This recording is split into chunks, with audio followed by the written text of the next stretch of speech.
Hey, good morning, guys. We're recording another episode of the podcast today. It's going to be really, really good. We like to have fun. We like to have a good laugh. I say some crazy things sometimes, not too often, but every once in a while. This morning, we've got a really good friend of mine. He's with us all the way. I'll let his accent tell you where he's from, or he might tell you himself. But anyway, we've got my friend in town today, so I wanted to talk with him. I'm going to be I'm going to be the one asking the questions. Shehu and Tunde are not here today. I don't know where those two are. Maybe they're at a party somewhere or something. But I'm going to be asking questions. I'm going to be asking Luke questions. And one of the things that we're going to talk about today is our experience with loss, with grief, the loss of people that are dear to us. I know some of you are going through this right now. Some of you have been through it, and some of you will go through it. It's not a curse, it's just the reality of life. Luke and I will talk a little bit about that as we proceed in this episode. So sit down, relax, stay tuned. Unfiltered. So, it's so good to be back. We're switching things up a little bit. I'm going to host this morning. And we've got with us a wonderful, wonderful, wonderful guy, a good friend of ours. And I'm going to be asking him questions. It's kind of refreshing to be in this position. Usually I'm the one being asked the questions, but I'm really excited about this opportunity, yeah? So I can mess around with you a little bit. Okay, like these guys mess around with me.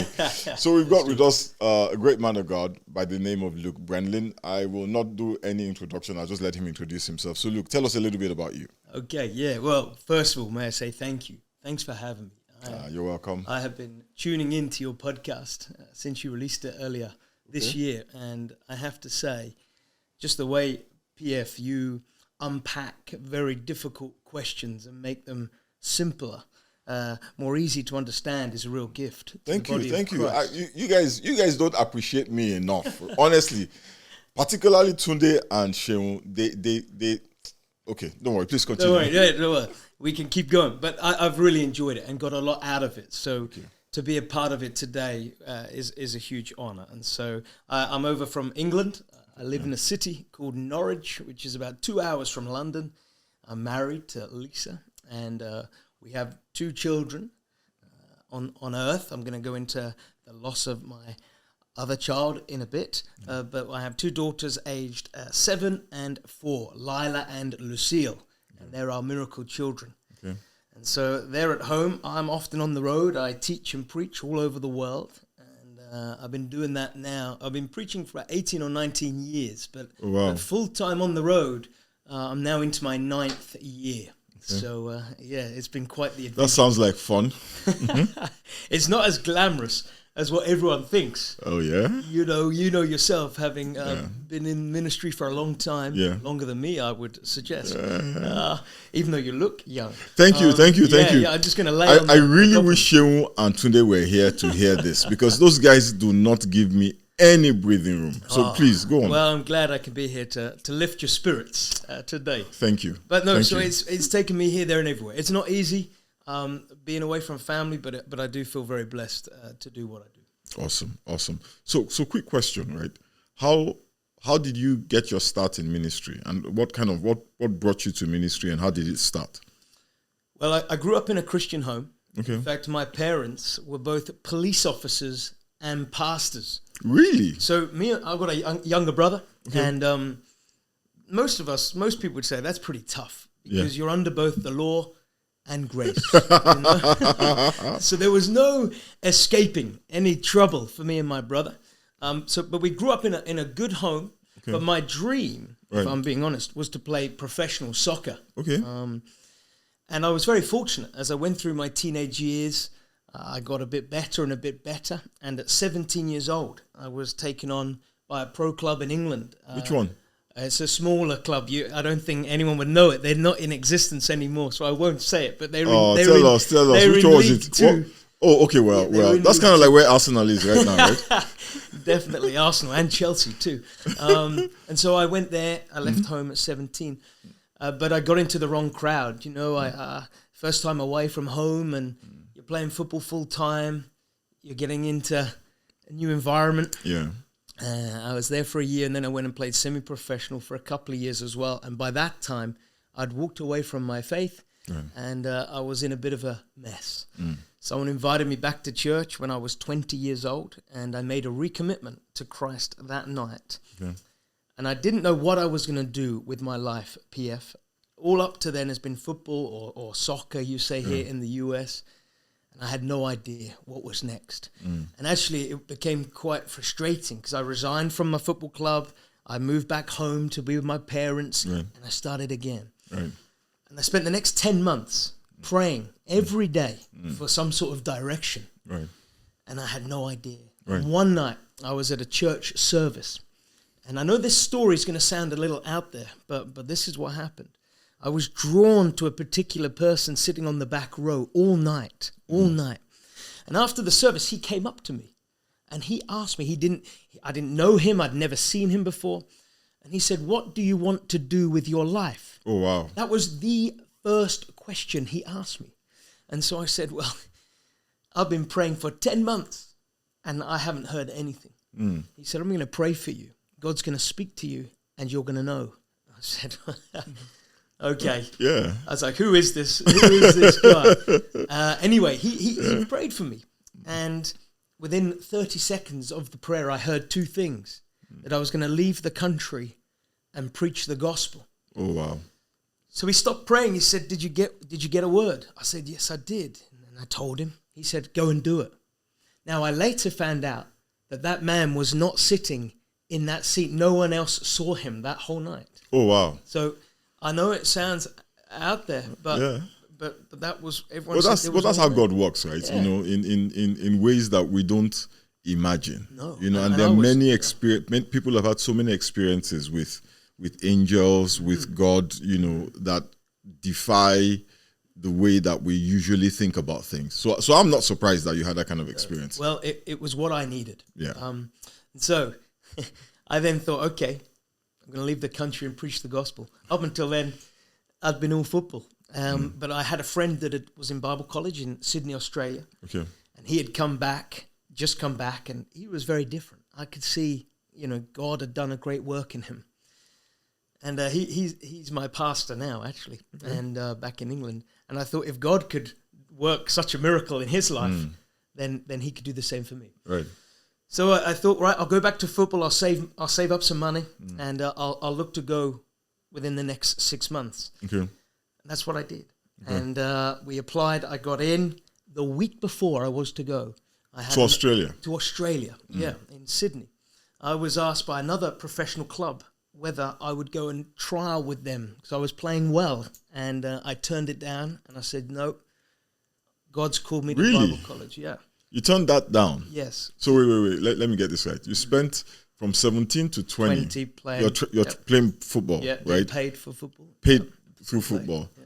And then a week before you go to Bible school, yes, right? You get an invitation to try out for another football team. Another professional football team. And you actually turned it down. I turned it down. Really? Yes. What was that? Was it a hard decision, or did you just like, nah, this is not for me? Nah, it wasn't hard because I truly felt in my heart after that encounter that night that God had something greater for me. And although I loved scoring goals, I was a what they call a striker, played up front.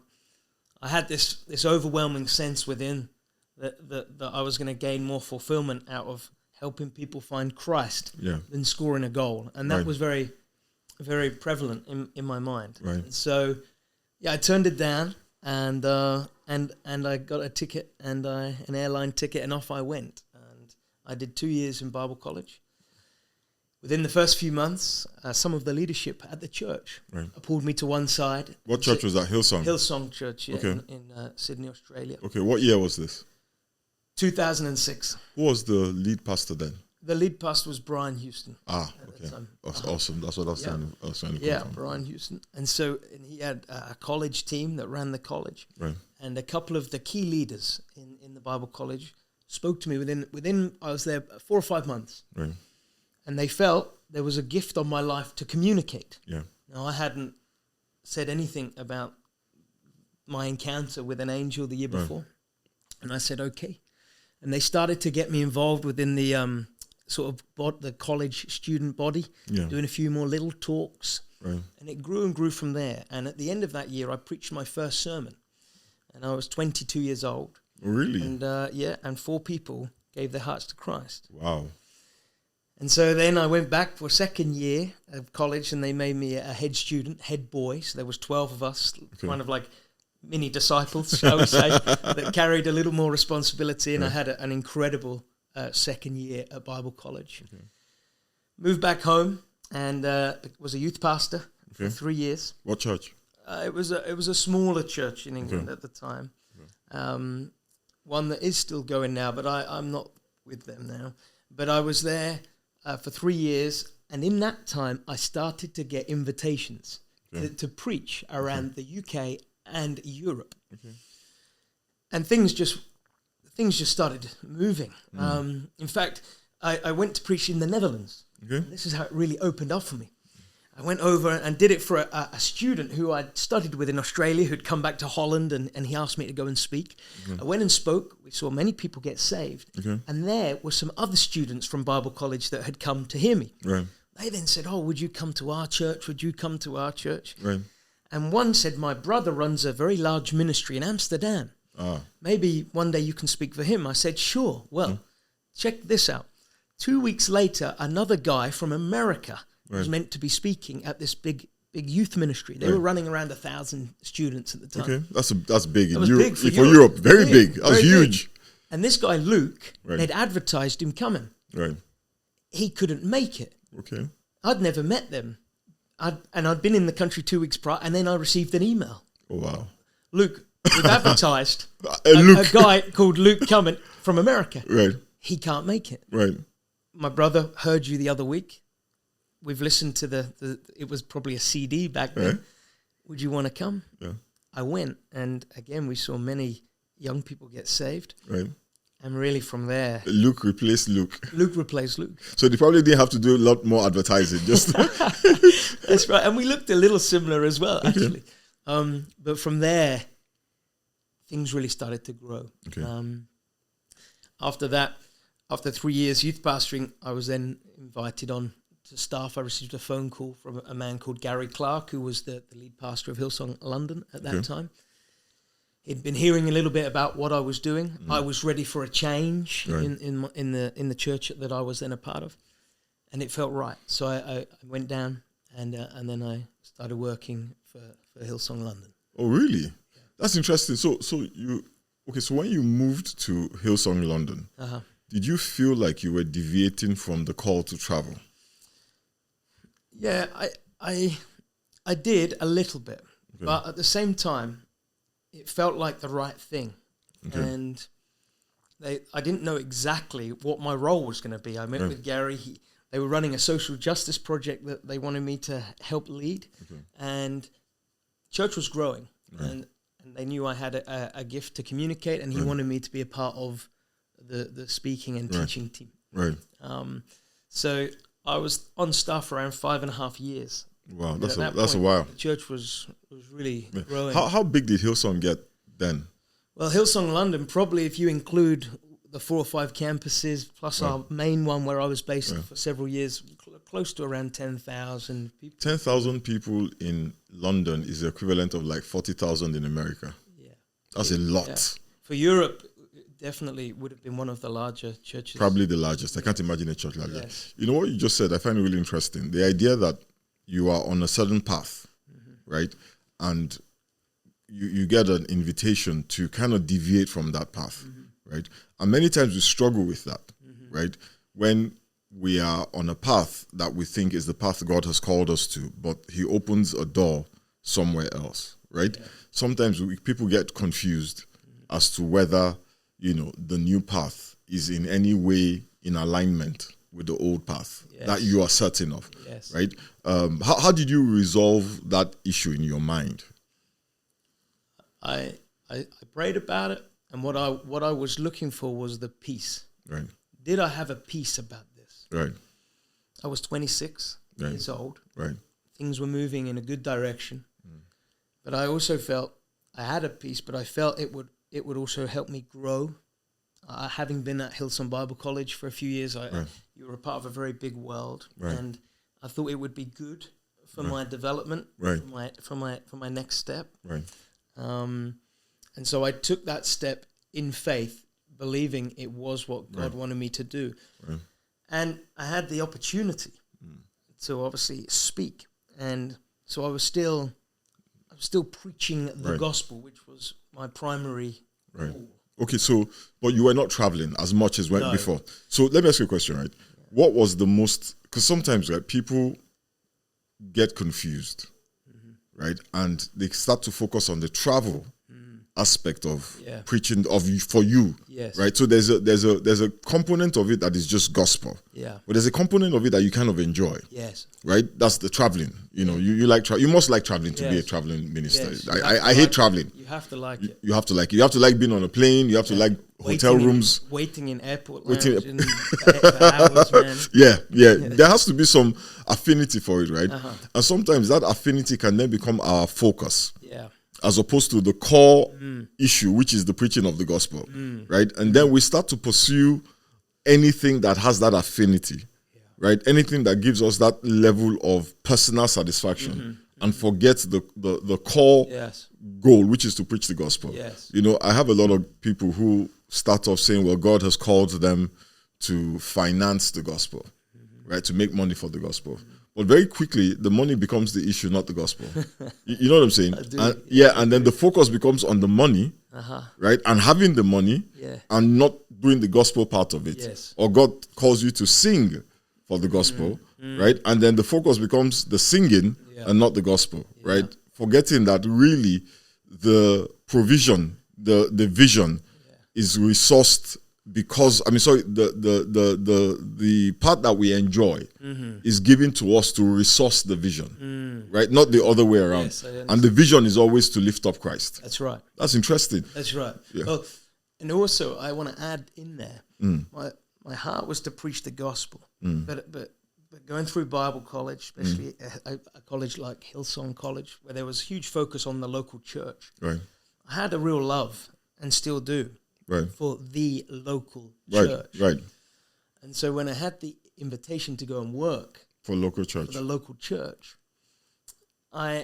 it felt right, because I really value the local church, and I feel my primary gift, as I said, is to preach the gospel. But as time was going on, even in those earlier years, I felt a real passion within my communication to feel like, well, what can I add to the local church? And having that grounding, being a pastor on staff for nearly 5.5 years, pastoring people, it was good. It was good for me, because it was developing. It was developing that inner. I can tell you, Luke, that one of my biggest frustrations, right, in ministry, professionally, is dealing with speakers who have no idea how the local church works. Right? You know, there's a bit of a reality when you have to deal with people on a daily basis. Right? There's a love and a compassion that you develop for the people you deal with on a daily basis that people who just fly in, preach the gospel and go don't have. They don't. So there's sometimes a hardness, right, an insensitivity and a lack of empathy, right, to the reality of the pastor's experience with his people, you know, and the people's experience, right, that you get from itinerant ministers sometimes, you know. But I don't get that from you. No, but I have seen that too. And when I came off of staff, and I know we can go into this part of the journey in a moment. One of my big things was I wanted to make sure that if I'm doing itinerant ministry, that not only do I want to see souls saved, I want to be a blessing. I want to add something to the local church. I want you to know, as a senior pastor of New Covenant House, that I'm going to bring something that's adding to what you are building day in, day out, week in, week out. You're taking people on that journey from here to here. What can I do that's going to strengthen what you're doing? How can I be a blessing to the local church? And that has always been my outlook. And I have felt in the last 8 or 9 years of doing it, that has been a huge benefit to me. Awesome. It has opened up the doors. because it's genuine. Yeah, it is. It's genuine. No, it I really want is. your church to It really succeed. is. I want I your can feel people it. Yeah. to be all that God has called them to be. Amen. So what can I bring that's going to help you do that? Because I know I'm not dealing with, the issues and problems that arise on a daily basis that land on the senior pastor's lap each day. I know I don't have those issues now to deal with, but what can I do that helps you and your people? Honestly, that is the difference for me in my relationship with you and a lot of people that I have met. Right? Because a lot of people they have a message, they want to deliver their message, they don't get out. Yes. They don't care about what's going on. No. Just do my thing and get out. But you know what? Let's leave the professional side of it. Let me ask you a question, right? That I think a lot of the folks who watch this will be interested in. So you're a professional footballer, right? For like 4 years in England. Professional for a year, then semi-professional. Okay. Well, you played football. I paid for money. Yeah. Okay. So this is the thing, right? How did you? We have this impression of football players, right? How did you, when you left and became a Christian, right? How did you transition out of the football player's life? Yeah. And how did your mates take that? It was really hard. Yeah. It was really hard. At first, most people didn't believe me. They didn't. They just thought, I've gone along to a service. I've got caught up in the emotion. Right. Give him a few weeks. He'll be back. And he'll be back.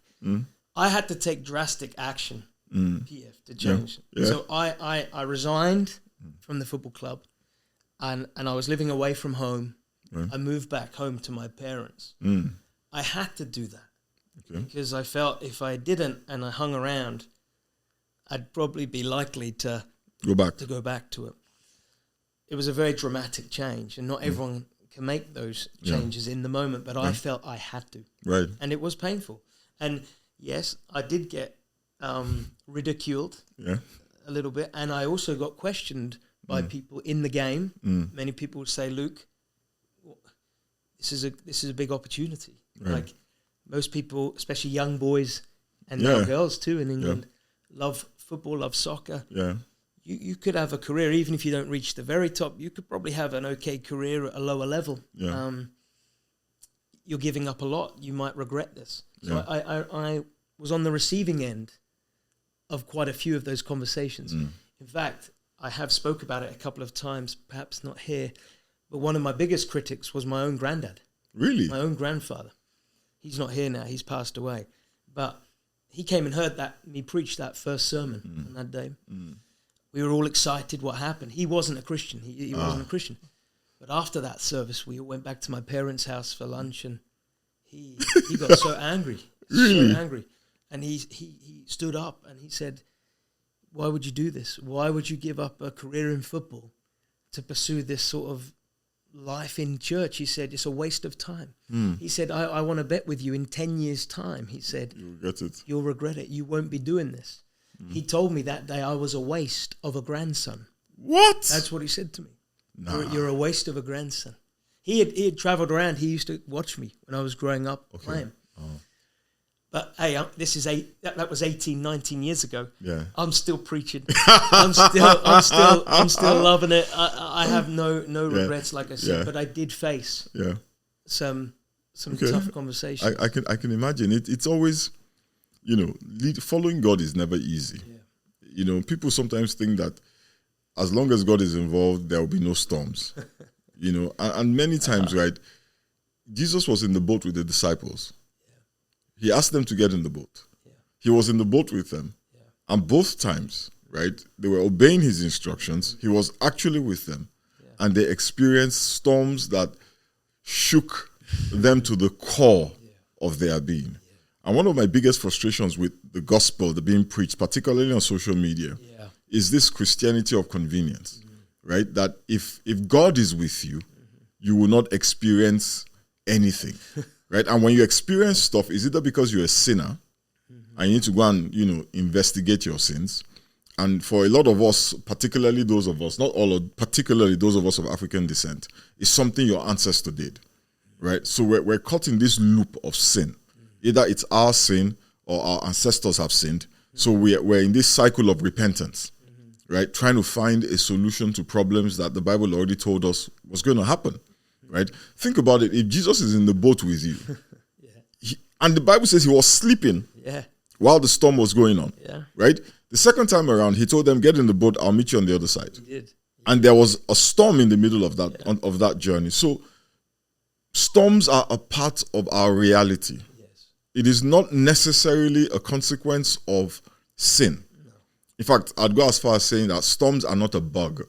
They sometimes are a feature of the operating system, right? Yes. Because the Bible says that when we go through these things, it has an impact on us. It does. That can be beneficial. It does. Right? But talking about storms, I know that you went through a storm that I have not been through that particular storm. I've been through similar storms.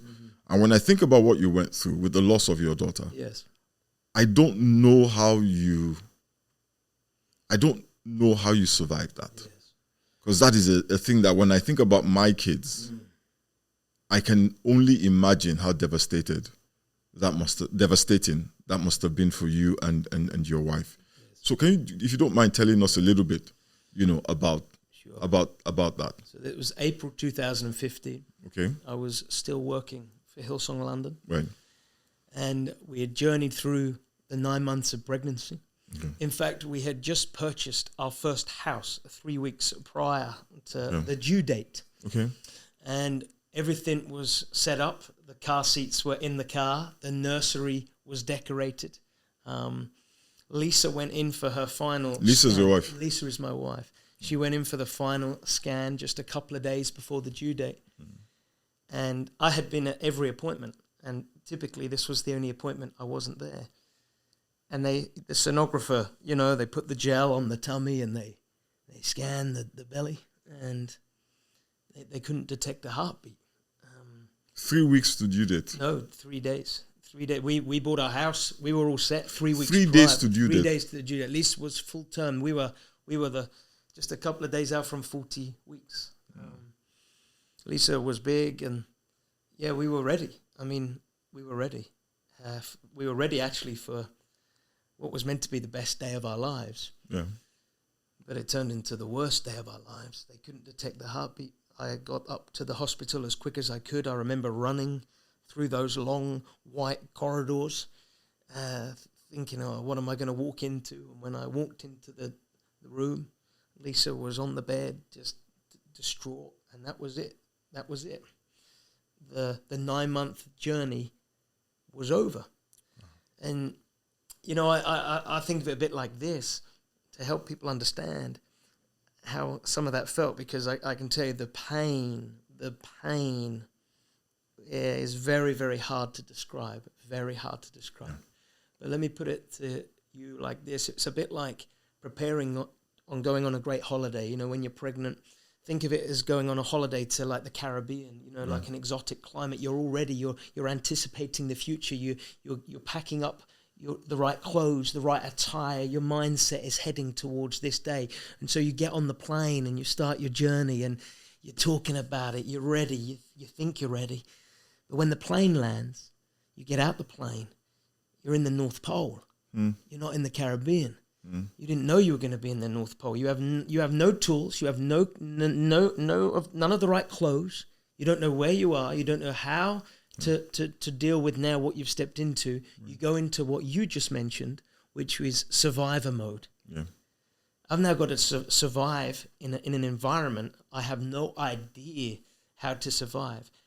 Add to the fact that I'm a pastor in a large church that would speak regularly, and you've got several thousand people that know we're expecting a baby. Yeah. And I'm known, and you know me, I'm a faith man. Yeah. I preach faith with great passion. Right. And now I've got nothing to show for our 9-month journey. Very hard. Very hard. And the pain was intense and grief. Yeah. You enter into this grief mode, and grief means intense sorrow. Yeah. And it cut very deep. I can only imagine. Very deep. We held her for 3 days, Femi. The hospital allowed you that. Okay. She was perfectly formed. In fact, her death was recorded as unexplained. I believe for 3 days that God could rise her from the dead. but he didn't. So I was then, thrust into this new journey, new walk with God, the God I'd loved, the God I had served, the God I had followed. Now felt like he was nowhere to be seen. I was very angry with God. Right. How could he do this? How could he let this happen? And so I went on a new journey, a new journey with the Lord. Right. You know. So when that happened, right? Yes. Did you think? First of all, did you feel like you did something wrong? Did you worry that you had done something wrong? I didn't worry if I'd done anything wrong, but I do remember thinking back, was there anything we could have done differently? Right. Or could I have done something a bit better? Right. But I didn't feel like I'd done anything wrong as such. Yeah. But I did feel an overwhelming sense of shock. And like I said, it pushed me into this wrestle with God. What about your wife, Lisa? How did she take it? Apart from the grief, was there any self-questioning? Yes. Was there any, Yes. And Lisa, Lisa's a physician. She is. She's a doctor. She's a doctor, yes, Right. she is. Yes, she did. For a long time. She often asked herself the question you just asked me. Right. Is there anything I could have What done? could I have done? What could I have done? Should I have detected something internally earlier? Right. Could I have done this? Could I have done that? Right. And I think for many women, we have since found out, having now been in this world for a long time, it's a common Interestingly, process. we don't hear about until it happens. You don't realize how common that is. Yeah. And how not unusual it is. Yeah. Well, Elle was her name. Yes. That was Elle. It actually meant we named her before she was born, before this happened. Elle means God's perfection. Oh, wow. So, Wow. I actually felt part of my reasoning as to why it happened. I felt that God made her perfect, and that he didn't want sin to contaminate her. Yeah. So she bypassed earth and went straight to heaven. But over the last 9 years, she would have been 9 this year. Yeah. And I don't preach about it all the time. I speak about it sometimes. But whenever I do, the amount of people that come up to me after a service, men and women. In fact, I've had a lot of men. Yeah. Because you don't often hear men talk about it. Yeah. You might hear the women. But even then, it's not common. Talked about. No. But the amount of people that come forward afterwards and say, well, we've had a miscarriage, or we cannot conceive, or we've had a stillborn, or even infant death. Yeah. It doesn't matter what country I'm in. Yeah.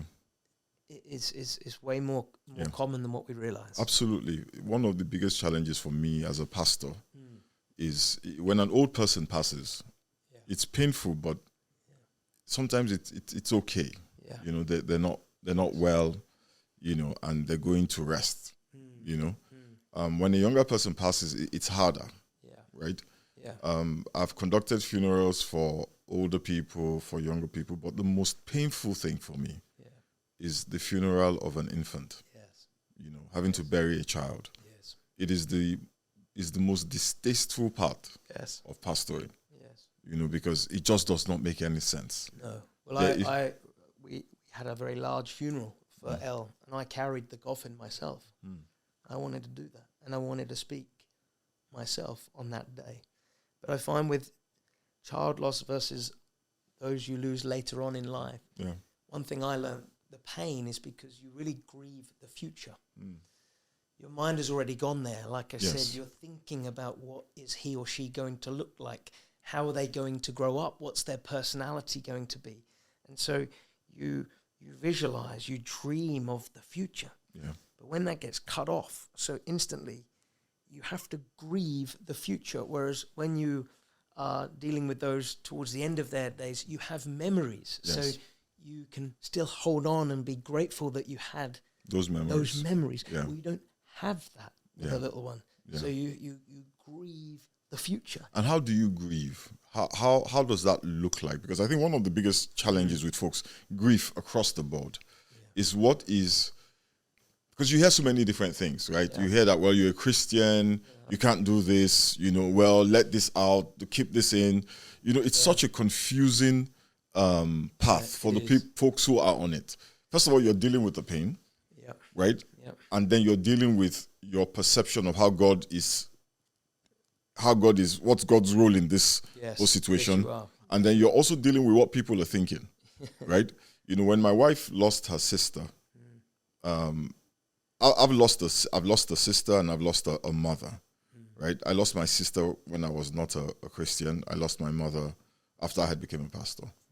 When my wife lost her elder sister, who was a pastor and a pastor's wife, lovely, lovely lady, I remember that she was really, really close to her sister. Her sister was like our best friend.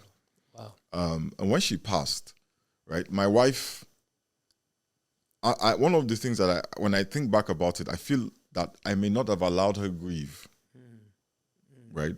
I may not have given her the room to grieve because I was so conscious of the idea that grief can turn into something else, right? And I didn't know how to control or be involved in it if it went south, so to speak. Down a very, very dark road. Yes. So and that can happen. Yeah. And actually, I've got a good example of that. Okay. Because that helped me with my grief. Okay.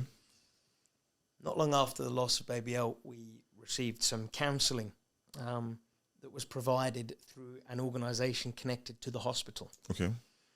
And this lady came round to our house. It was about 3 or 4 weeks after the loss of Elle. And I remember sitting there, and this lady had lost her stillborn baby 30 years ago. Yeah. She was so bitter. She was still so angry. And I was very angry with God. She wasn't a Christian. This was a secular organization. Right. I was angry with God, and I can get onto that in a moment, especially for that first month. Right. Yeah. But this lady, I remember sitting there thinking, she is here to counsel me and my wife. But the way she is talking, I don't want to be like that in 30 years' time. So that was the grief for taking over her life. Yes. And she had never moved on from that place. And it was over 30 years ago. And I thought, wow. Yeah. I remember thinking I was in a bad way myself, but I remember listening to her thinking, that cannot be me. In 30 years. In 30 years' time. So I don't know how I'm going to do this, because everyone grieves differently. Yeah. And there's no blueprint to it. There are many different facets involved. There's the you and God, like you said. Then there's what others think. Then there's the workplace. Then there's your family, who are also deeply affected by what you're going through. Yeah. There's your friends. There's those you're friends with who are pregnant, who have just had their children. There's family members that are having babies. So there's a number of different things that all come into play. But grief, I found, is like a tidal wave. Yeah. Some days it would just sweep over you. It would pull you down. It would knock you off your feet. Other days you might be better. Yeah. We learned early you couldn't even take it day by day. It was almost hour by hour. Hour by hour. Lisa and I would communicate a lot. We would have deep periods of silence. I said I was very angry for that first month. In fact, I went against everything I had preached for many years. I couldn't read my Bible, PF. For that first month, I couldn't pick it up. I thought, where is God? I don't want to read this.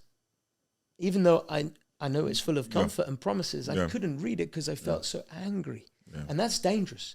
You know, a Christian going through a storm, not reading their Bible, is like riding a bicycle at night on the edge of a cliff. Yeah. It's only going to get worse. Yes, and you could fall off the cliff. And you can fall off the cliff. And trust me, there were days when I thought, I don't think I'll ever preach again. I don't even know if I want to follow Christ. Yeah. What's my actual reason for being here? Yeah. I would have to deal with that. Now, Lisa, it was even deeper for Lisa. I can imagine. For the first 5 years, she couldn't really talk about it to others outside of our family or a particular counselor that we sought who was very helpful with our grief. Right. Now, that also is another interesting point to make for me, because up until that point, I had always been the one counselling People. And now I found myself needing counselling. Yeah. We went to a couple of people that didn't quite gel, but we found someone, and she was very good. Right. She was very good. It was really painful. Whose idea was the counselling, you or Lisa's? I think it was probably Lisa's. Yeah, because she sounds more professional. She's the boss. Yes, she's the boss. Yeah. It was probably Lisa's, but she wanted us to do it together. Now, the first couple of people we saw two people that were a complete disaster. And I was like, I told you. Yeah. I told you. This was a bad idea. This was a bad idea. In fact, I went into a room once, and we were meant to be getting counselling together. And she had me sit at the back of the room, and she and not next to Lisa, and just wanted to deal with Lisa, and I had to sit in the corner. I was like, what? Like a 5-year-old schoolboy. What is this? I'm in trouble. I've come here. I've been brave, because it takes courage to get help. Yeah. Especially in ministry. Yeah. Oh, yeah. And especially as a man. Oh, yeah. It takes courage. Oh, yeah. But when we found this lady, she was very good. Awesome. But she would get under my skin. She would ask me some really personal questions. Yeah? Give me one example of a question she asked you. What was it? Well, I know... I one thing she said this. I can't remember how she framed it, but I would give a very polished answer. Right. And she wouldn't have it. She said, "Luke, are you telling me what you think I want to hear? Or are you telling me the truth?" Oh. That would irritate you. And that irritated me. Yeah. Because, I'm a bit of a wordsmith. People would say I like to be good with my words. Yeah. And she would say, "Tell me the truth." No, you speak for a living. Yeah. And so I'm like, she knew that. Yeah. But then she said, "Why are you telling me what you think I want to hear?" Yeah. And I had to wrestle with this for a few weeks. Mm. And I realized what it was. Mm. I didn't want to put my burden or my lack of faith or my doubting of God onto her. Yeah. Or on Lisa. Or on Lisa. But then she said to me, and I'll never forget it, she said, "Luke, when you counsel people and they tell you they're struggling with God, this and that about their faith, do you ever walk away and say, yeah, you're right, I'm out?" Yeah. No, I don't. Yeah. I take what they say and I deal with it. She said, "Why are you carrying that burden for me?" And that helped me. So after that, I was really in a good place where I could go through it. But that first year, PF, was really hard. The first Christmas, the first birthdays, the first Mother's Day, the first Father's Day, especially in and around church settings, where everyone else's life has moved on. Yeah. Yours hasn't. Yeah. And that's the hardest thing. One of the hardest things with losing somebody is that life does not stop for everyone else. No. Life comes to a standstill for you. Yeah. And that becomes the central focus of your life in that season. Yeah. And for the lady who that lasted for 30 years. Yeah. Right? But immediately, everybody moves on. They do. Like literally, the doctors move on. Yeah. Your family moves on. Yeah. Your friends move on. Yeah.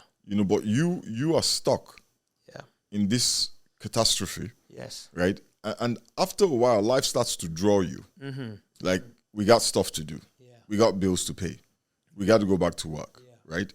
How did you navigate that? I need to keep living. Yeah. And even if you don't want to keep living, life is demanding your attention. Well, I like to look at it like this. Grief, no matter what grief it is, it leaves a hole in the heart. Yes. That hole never gets smaller. No. Life around it gets bigger. True. So we had to make a decision, and we did after that first month or so, that we were gonna have to move forward, but it was gonna be slow. Okay. We were constantly told by good people that we needed to be kind to ourselves, and so it was small steps, and some days it felt like you weren't moving at all. Right. But we did make some conscious decisions that we're in a valley. Yeah.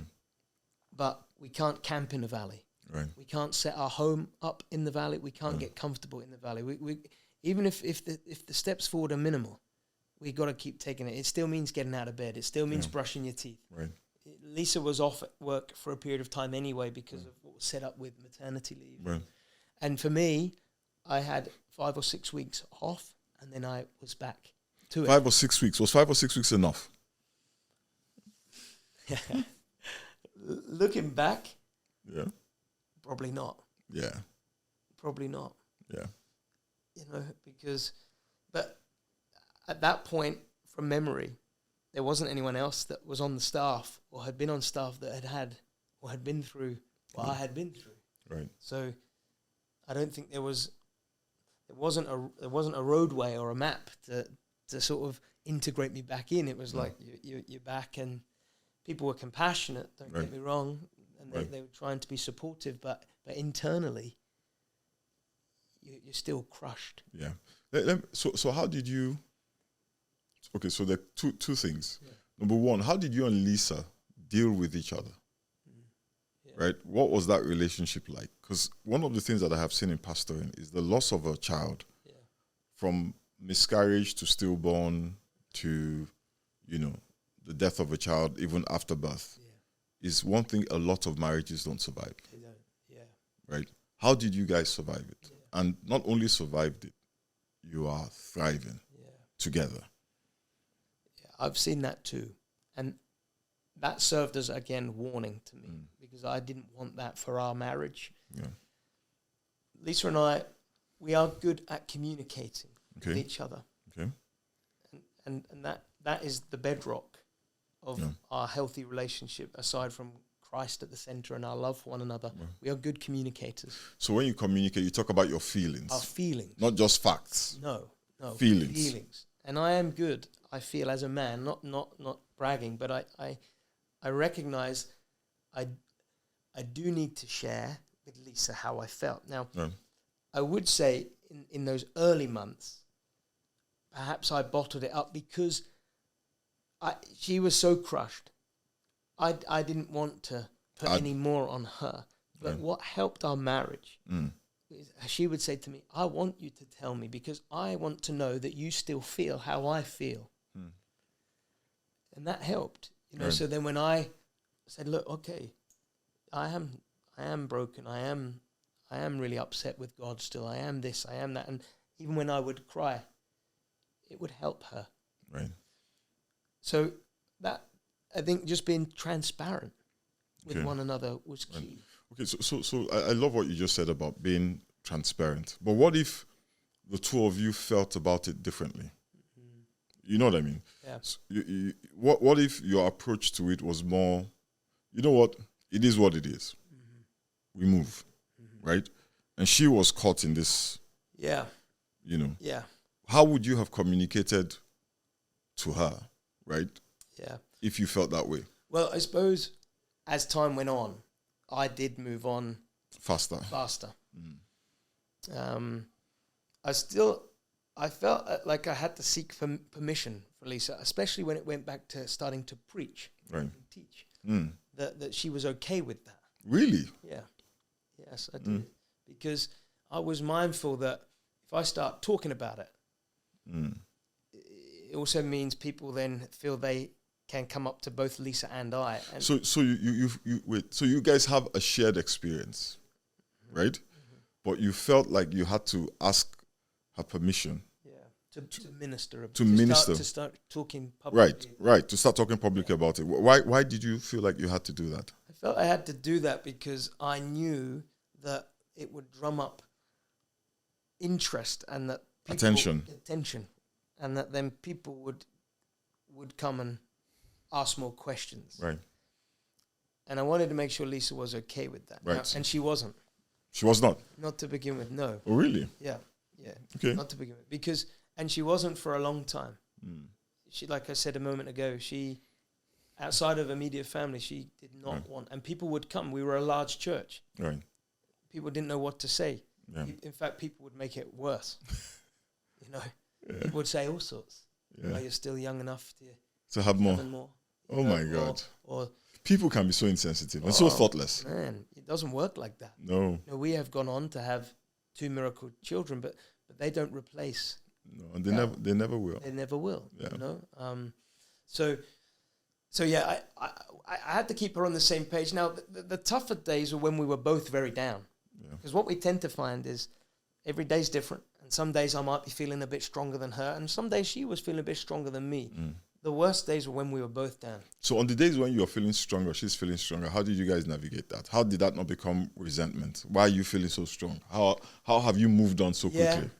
I think, if I'm honest, you'd have to ask Lisa that question. You know, 'cause I think she struggled with that a little bit more than me. Okay. Because she did find it hard when I was seemingly... Yeah, we need to have Lisa on our podcast. But I can't imagine that she's going to want to talk about this. Oh no, she has got much better in the last couple of years. Like I say, she would be 9 now. So Lisa can add again even more valuable insight than what I can. Okay, well the next time you're coming to the States, you got to bring Lisa. I'll bring Lisa, but it does come back to it. We pray together a lot. We walk together a lot. And on those walks, we could talk. And Lisa would say, she would tell me that she's finding it hard that I seem to be moving forward. But she also recognized that for me, when I started writing it out, and obviously I didn't preach for 6 months after that loss. So I had 6 months away from the platform, which was right. Yeah. Which was right. Yeah. But when I got back up, it helped me. Yeah. Because I was able to write down my thoughts. And Lisa saw that. It was almost quite cathartic. Yeah.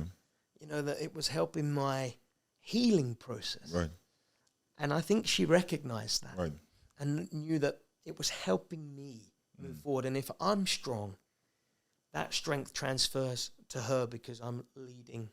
It seems like the two of you, right, even though you were separate individuals, right, experiencing this pain as individuals. Lisa had carried Elle in her womb for 9 months. Yes. You had carried her in your heart, right, for 9 months. Very true. You still did not seem to go into your little corners. No. Right? You kind of clung to each other. We did. You know, you shared your grief with each other. We did. Right? You didn't isolate from each other. That's correct. And it seems like that helped your healing. Yes. Right? That you healed together. We did. You know, I find like a lot of couples will isolate. Yes. Right? You know, and go into their corners to deal with their grief how they like. Yeah. Right? And the other person becomes like a stranger as opposed to a partner. Yes. Right? So it's like we partner together in life. Yeah. We have to partner together even in grief. Yeah. You know, we grieve together, even though we grieve in different ways. Yeah. Right? But we have to respect each other's way of grieving. That's right. That's and good. give the other person space to grieve while holding their hand. That's very good. You know, on that journey. I think that's the way couples survive this. Well, the Bible says, doesn't it, when we get married, two become one. To become one. And we were. Yeah. We were one in this. Yeah. Yeah. She, like you said, feels different. She actually carried the baby. You know, I will never know what that feels like. Yeah. It's a different feeling. That the pain is much deeper. She had to Yeah. have the baby. Yeah. Think about that. You know, we had a cesarean, but still going through that whole process. To know that nothing. Nothing. No crying. You want to hear crying, don't you? Yeah. You want to have that moment. Yeah. She carries all that too, which I didn't.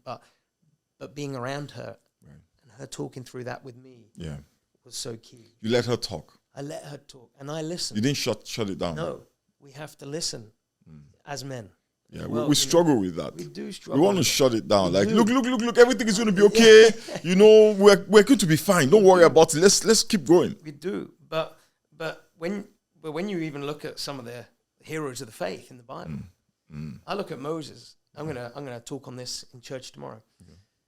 You know, there's a story where Joshua's fighting Moses and Joshua are fighting the Amalekites. Right, Moses on the mountain. He's on the mountain. Joshua's in the valley. Yeah. I'm going to talk on this tomorrow. Moses took 2 men with him, Aaron and Hur, up onto the hilltop. Yeah. Because the only way they were going to win was if they held their hands up till sunset. Yeah. Every time he lowered his hands, the Amalekites were winning. Every time he raised them, the Israelites were winning. Yeah. Moses asked 2 men to come with him. Yeah. He asked for help. Yes. This is the hero. The Bible says he's a hero of the faith. Yeah. This is the man who looked Pharaoh, the most powerful dictator on the planet at that time. Yeah. Moses asked 2 men to help. Can you imagine? And that I remember reading that during that time. And I was like, all right. I need help. Yeah. And me and Lisa need to talk about it, but we need people to come alongside us. Yeah. And this is where the church comes in. Yeah. There are people that were praying for us. Yeah. People we knew, people we didn't know. The local church. Yeah.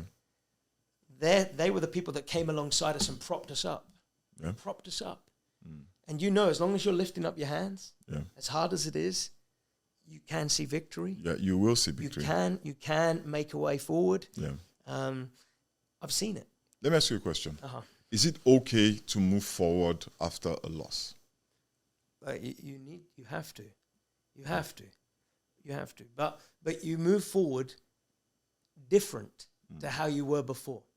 Again, I look at it through the Bible. Yeah. Jacob wrestles with God. Yeah. I wrote a book about it. And what struck me, it was at night time. It was in the dark.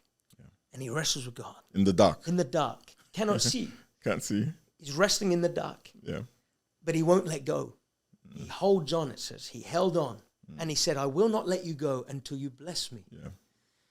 And I like that because it made me think, all right, there's got to be a blessing here attached to my wrestle. I don't know what it is, but the only way I'm going to find it out is if I slowly move forward. Yeah. I have to move forward. I wanted Elle's life to count. Yeah. It had to mean something. Yeah. And so either I do what that lady did and I say, that's it, I'm done. I'm going to live bitter for the rest of my life. Or I'm going to move forward in a way where I can help others, where I can sort of truly see what God has for me. I mean, my life changed completely. You move forward with a limp. That's what happened in Jacob's story. Yeah. He never walked the same again. It's not possible. After that struggle, after that wrestle with God. Yeah. My walk will never be the same. Yeah. I walk with a limp, but I also walk with authority. Yeah. I have a much deeper bond, I feel, with the Lord. I understand people's pain. Yeah. I can empathize with people on a level like I was never able to before. Yeah. I know what it means to really test your faith, to be refined in the fire. Yeah. And that has been a launching pad to me, both personally, but also for my ministry. Yeah. I was doing okay before that happened, but I can tell you, the last 8 years of my life, coming into my 9th year, since that day, my ministry... You know, it's interesting that we associate discomfort and pain and even grief sometimes as failure, right? Yeah. And I struggle with that, you know. I struggle with that because there's this construct in Christianity that I was alluding to earlier. Yeah. The absence of difficulty we equate with blessings. Yeah. And the presence of difficulty we equate with, you know, we're out of line, we're out of step with God. Yeah. Right? And you and Lisa were very much in step with God. Yeah. Right? You were full of faith. Yeah. You were doing the work. Yeah. Right? You were loving each other. Yeah. You know, you had given up opportunities for this God. Yeah. And still this happened to you. Yeah. You know, and that encourages me. Because I spent a large part of my Christianity expecting that the closer I got to God, the safer I was from the storms of life, right? But the truth is, the closer you get to God, the better you're able to deal with the storms of life. That's right. Right? Being loved by God did not stop Joseph from being thrown into the pit. It didn't stop him from ending up in slavery. It didn't stop Mrs. Potiphar from plotting against him. You know, the promise of God is that no weapon formed against you will prosper. They will be formed. It will be formed. But they will not prosper. That's right. Right? Every curse that is spoken against you will not find room to perch in your life. Like a sparrow, it will fly around. But it will be spoken. Yes. You know, it says, when you pass through the fire, it will not burn you. I love that scripture. When you pass through the floods, they will not overwhelm you. That's right. But we will pass through the fire. We will. And we will pass through the floods. That's right. We're going to stand in valleys. Yeah. We're going to stand before mountains. Yes. The promise of God is that he will help us through it. That's right. And he will, in those situations, work actively. He does. He will for work our good. All things together for good. For good. And it's hard to quote that scripture and to stand on that when you're going through the fire. Oh, yeah. But that's what good can come out of this? But that's when it really kicks in. Yeah. maybe you can open up your thought on this a little bit, but one of the big things that was a game changer for me in that process was when I thought, I got the question from God, can he trust me with that pain? We all go through painful times. Yeah. But can he trust you with it? Yeah. When you think about that Can pain. he trust you with the pain? Yeah. We have to think about what the pain is, though. Yeah. What is that pain? Well, it depends, doesn't it, on what you're going through. Yeah. No, what I mean is that you can see the pain as a negative, which is how we see it in the middle of it. Yeah. Or you can see it as the fire that the refiner needs to refine metal. That's right. You know, I was talking to somebody and I said to her that you have never seen anything, a beautiful bracelet that has not been through fire. That's right. Yeah. You know, and those of us who want to be vessels unto honor must understand that there is a refining element to that. That's right. And if you can understand that, right, then I think God can trust you with that. Yeah. Right? But if you don't understand it, then the fire, rather than build you, then destroys you. Right? And that is one of the things that makes me so vehemently irritated with a lot of the social media pastors. Yeah. They create this scenario of perfection. Right? The people around you have to be perfect. Your circumstances have to be perfect. Your money has to be perfect. And if there's no perfection or there's any lack of perfection, there's either something wrong with you, right? Or something wrong with the people around you. But in your story and many stories that I've experienced personally, that I have seen, is that pain, right, is a must. It's something that you are going to pass through. You're going to pass through. That's the key. You're going to pass through. And there's something about it. Yeah. There's something about it that you can only learn when you pass through it. Have you ever learned anything when you were happy? No. Happiness validates what you're doing. You enjoy that feeling. Yeah. But when you reflect, you learn through the valley. There are things in that season I would never have learned had I not gone through it. Now, do I wish I hadn't gone through it? Of course. Absolutely. Maybe there was another way. But I did. And it thrust me into a wrestle with God. In the dark. Say here, the wrestle was worth it. Amen. We have to wrap up, now. But I want to leave you guys with a thought. God loves you, right? Profoundly. If you were the only person on earth, God will still send his son to die for you, right? That love means that the decisions he makes concerning your life, the thoughts that he has concerning you, are always motivated by that love. So whatever it is you're going through, if you can understand that, then you can have peace in the middle of the storm. That is why Jesus slept while the boat was being tossed left, right, and center, because he understood the love of God. And he understood that the love of God would keep him, right? Because that was what was good for him. And when it was time for the love of God to let him hang on a cross, that's what the love of God did. That's what the love of God did. Very good. Because right now he's seated at the right hand of majesty. That's right. That's right. Man, this was good, Luke. Thank you so much. I really, really appreciate you opening up with us, and all the folks who watch this particular episode. I suspect that some of you have been through what Luke has been through and what I have been through. And I know that the Lord will comfort you. I know that the Lord will strengthen you. And I know that the Lord will heal you. And I pray that in the midst of the storm, even with tears pouring down your eyes, there will be peace in your heart. Somehow. All right, guys. Take care. God bless.